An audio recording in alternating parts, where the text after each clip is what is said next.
Hello, Mr. Jackson. So you finally got your boat up here in the varnish room and prepped it. It's all prepped for varnish and clean and ready to go. So anyway, I wanted to get these things figured out before we start putting varnish on stuff. So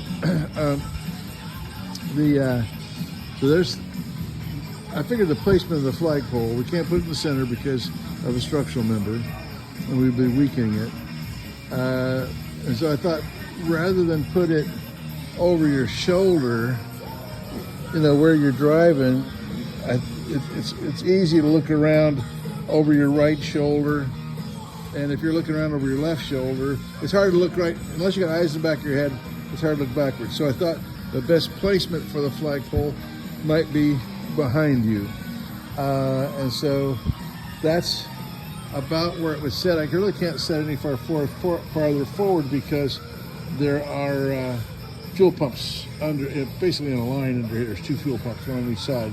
So I'm looking at setting it back there. Let me just double check, stick my hand under there and make sure that that's the spot. Yep, there's not a lot of room, so I can go back a little bit farther and I can come up a little bit farther.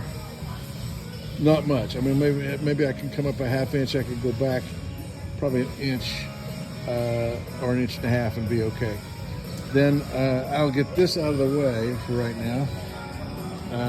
And that's the angle it was set at, because your flush mount, your mount, that's the angle of the mount. So when I put the mount in and I fasten it down, that's going to be the angle that you have.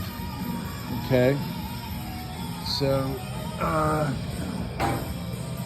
with this, as you recall, we were pretty much straight across the top, level across the top, and there's a curve out here on the end. So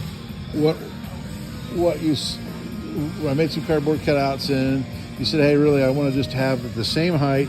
Whatever the contour of this is, that's what I want the contour of the top to be. So I just want to check and see if that came out the way you thought it would. And then we'll round these corners on the sides and so forth, and we'll get that taken care of. But I just want to make sure before I do any rounding that that's essentially the shape that you wanted to have. So without any further ado, also you'll notice that this teak flagpole doesn't exactly match this. I'll overstain this teak flagpole and try to match this color as closely as possible. All right, thank you.